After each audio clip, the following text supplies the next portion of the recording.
Apa sih kecerdasan spiritual itu?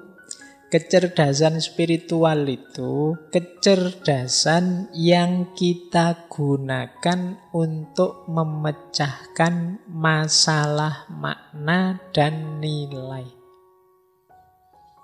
Jadi manusia itu melakukan apapun itu kan biasanya dia digerakkan oleh dua hal ini, makna dan nilai. Orang tidak akan mau capek-capek menjalani atau meraih atau mengupayakan sesuatu kalau bagi dia tidak bermakna atau tidak bernilai. Entah makna dalam bentuk apa atau nilai apa. Teman-teman mau hadir di ngaji kali ini itu kan nganggap ngaji ini bernilai dan bermakna. Mungkin bermakna secara nambah kepinteran, mungkin punya nilai kebersamaan, persaudaraan, ada banyak makna. Yang mungkin macam-macam di antara yang hadir ini menegakkan nilai yang beda-beda. Jadi mungkin ada yang menegakkan nilai kebersamaan, persaudaraan, mungkin ini bareng-bareng. Ada yang menegakkan nilai mencari ilmu, nilai keilmuan. Mungkin ada yang menegakkan banyak nilai-nilai yang lain. Mungkin setiap kepala bisa punya nilai yang berbeda-beda, makna yang beda-beda. Nah, kemampuan kita untuk melakukan hal-hal yang bermakna dan bernilai ini menunjukkan kita cerdas secara spiritual. Kecerdasan yang dengannya kita dapat menempatkan tindakan dan hidup kita dalam konteks yang lebih luas, lebih kaya, dan memberi makna. Kecerdasan yang dengannya kita dapat menilai bahwa satu tindakan atau satu jalan hidup lebih bermakna daripada yang lain. Jadi kecerdasan spiritual itu ya kemampuan makna tadi. Antara nongkrong di angkringan dengan ngaji misalnya, teman-teman memutuskan lebih berarti ngaji, Pak. Terus datanglah ke sini. Nah, ini bagian dari kecerdasan spiritual. Mungkin ada yang bilang, enggak Pak, lebih berarti, lebih esensial kalau saya nongkrong di angkringan. Karena di sana mungkin lebih otentik ilmunya misalnya. Ngobrolnya lebih spontan. Tidak pakai buku-buku tapi apa adanya misalnya. Ini makna-makna nilai-nilai yang kita tegakkan. Ini bagian juga dari kecerdasan spiritual. Kalau kemarin di emosional kita ngontrol emosi, kita dilarang marah dan lain sebagainya. Itu kalau di spiritual ini ditanyakan. Untuk apa sih kok menahan marah itu?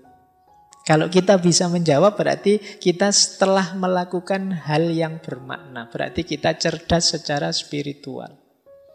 Karena banyak di antara kita jadi orang baik tapi tidak tahu mengapa kok aku jadi orang baik. Kenapa sih kok aku harus sabar? Kenapa sih kok? Itu kita jarang merenung sampai sedalam ini. Padahal itu yang disebut bagian dari kecerdasan spiritual. Jadi tidak sekedar hidup rutin menjalani seperti yang kita lakukan selama ini. Tapi kita tahu makna hidup kita. Jadi kita punya visi, punya nilai, dan punya makna. Nah itu bagian dari kecerdasan spiritual. Semakin tinggi, semakin cerdas seseorang secara spiritual, semakin canggih makna yang dia produksi. Semakin relevan nilai dan makna yang dia kaitkan dalam hidupnya. Nah inilah orang yang disebut cerdas secara spiritual. Maka kecerdasan spiritual itu diperlukan ketika kita mulai membuka diri terhadap perjalanan batin kita untuk mencari pemahaman yang lebih besar tentang hidup ini, menemukan tujuan yang lebih tinggi, kesadaran yang lebih luas, dan pada akhirnya jadi orang yang lebih bijaksana. Ini kalimatnya dibaca saja indah, meskipun kalau dijalankan ya perlu latihan terus-menerus. Baik, jadi paling tidak sudah dapat gambaran itu. Ya kalau orang beragama biasanya maknanya selalu dikaitkan dengan yang maha tinggi, yang meliputi dengan hal-hal ketuhanan. Karena memang spiritualitas itu dekat sekali dengan ranah agama, ranah ketuhanan. Meskipun tidak sama persis seperti saya jelaskan tadi. Nah, dunia spiritual itu isinya itu. Berarti nanti orang memaknai sesuatu itu dikaitkan dengan itu. Jadi ada ultimate reality, ada dunia personal, ada dunia sosial. Nah, spiritualitas dalam aspek dunia yang ultimate itu artinya puncak, realitas puncak. Itu biasanya tema-temanya sehubungan dengan ketuhanan, keagamaan, dan tentang kerohanian, jiwa atau roh.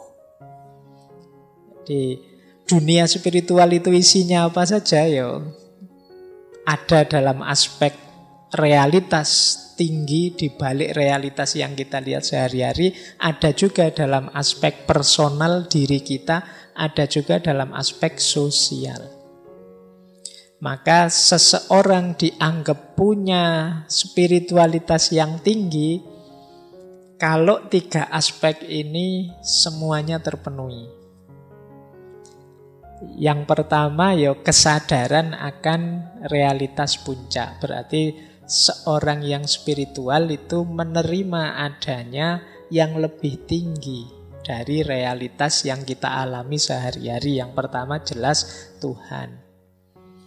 Jadi di situ disebut ketuhanan, keberagamaan, dan kerohanian. Kalau ini mudah dipahami karena biasanya spiritualitas itu kan dikaitkan dengan agama.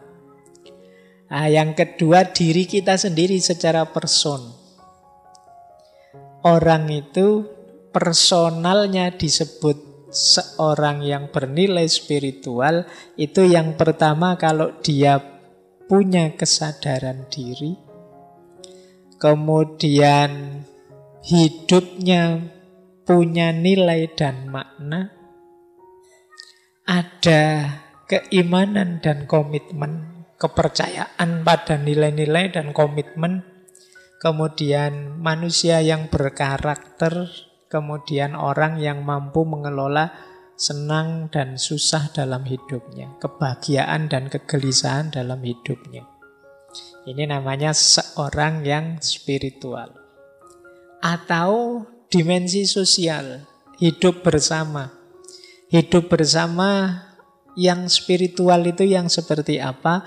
Ya yang didasari oleh persaudaraan, jenisnya kesetaraan, saling terhubung, empatik, dan kasih sayang atau cinta.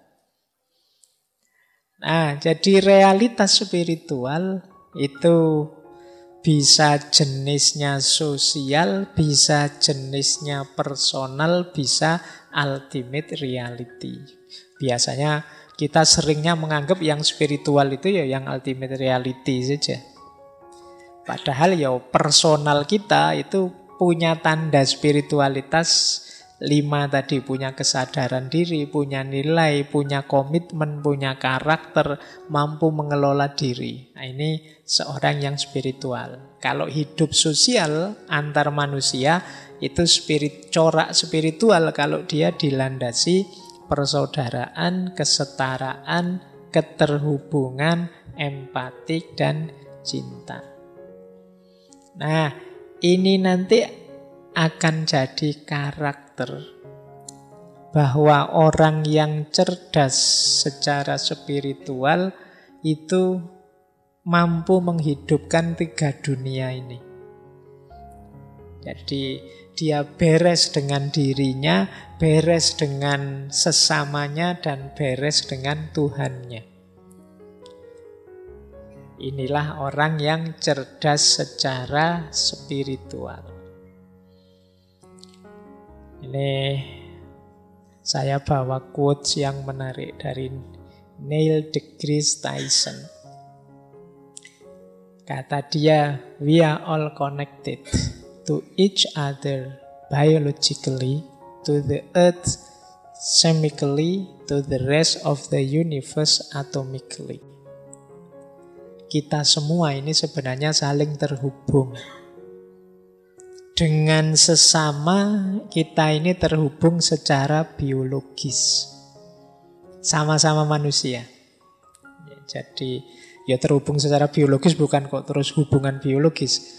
Tapi kita itu sama podo menungsane lah ngono. Nanti kamu artikan berarti kita berhubung biologis enggak. Maksudnya kita sama-sama jenisnya manusia.